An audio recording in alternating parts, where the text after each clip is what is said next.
Rumah orang tua adalah rumah anak, tapi rumah anak bukanlah rumah orang tua. Taunya kalian, kenapa kebanyakan orang tua tidak betah lama-lama tinggal di rumah anaknya? Dia lebih memilih hidup sendiri, tinggal sendiri, di rumahnya di kampung, daripada harus tinggal di rumah anaknya. Kenapa begitu ya? Nah, kita kembali ke kalimat awal yang tadi, bahwa rumah orang tua adalah rumah anak, tetapi rumah anak bukanlah rumah orang tua. Begini penjelasan sederhananya, ketika orang tua datang ke rumah anaknya, dia itu hanya seorang tamu di sana, dilayani, dan dia tidak bisa sesuka hatinya mau ngapain di rumah anaknya. Mau makan tinggal makan, mau tidur tinggal tidur, mau minum tinggal minum, mau ngapain, nggak bisa. Karena ada menantunya di sana yang harus dia jaga.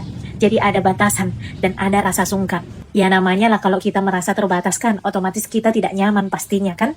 Ketika disuruh makan, baru makan. Ketika disuruh minum, baru minum. Ketika mau diajak kemana, baru ikut. Ya begitulah kalau orang tua tinggal di rumah anaknya. Tapi berbanding terbalik dengan rumah orang tua. Rumah orang tua itu adalah rumah anaknya. Ketika anaknya datang ke rumah orang tuanya, anaknya ya bebas aja di sana. Mau makan ya makan, mau tidur ya tidur, mau ngapain, sukanya lah di situ. Gak ada batasan, gak ada rasa sungkan, dan gak perlu permisi-permisi. Karena dia menganggap ya ini rumah orang tuaku, aku bisa ngapain aja gitu. Nah, satu lagi nih, misalkan anaknya punya rumah dan harta. Ketika anaknya ini nanti meninggal, orang tuanya tidak punya hak sedikit pun atas harta dan rumah anaknya. Tapi yang berhak itu adalah anak-anaknya dan istrinya. Tetapi jika orang tua meninggal, punya rumah, punya harta, yang berhak atas harta dan rumah itu adalah anak-anaknya. Mereka bebas membagi-bagikannya. Jadi pelajaran apa yang bisa kita ambil dari penjelasan ini?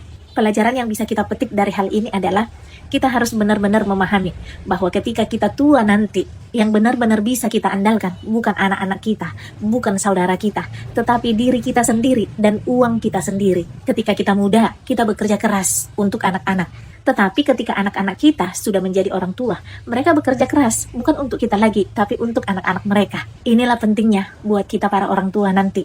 Ketika kita masih muda, kita bekerja keras mengumpulkan kekuatan demi anak-anak kita. Tetapi jangan sampai melupakan diri sendiri. Karena nggak semua orang tua itu bernasib baik. Mereka bisa bersandar dan tinggal di rumah anaknya seperti di rumahnya sendiri. Dan inilah kebenaran pahit yang benar-benar harus kita pahami dan harus kita terima. Membesarkan sebaik-baiknya anak-anak adalah kewajiban kita sebagai orang tua. Tapi bersandar kepada anak-anak di masa tua adalah kesalahan besar. Jadi selagi bisa, selagi muda, investasikan sedikit penghasilanmu untuk dirimu sendiri nantinya di masa tua. Dan jangan lupa, sayangi dirimu sendiri. Memberikan kepada anak-anak itu bisa dan baik.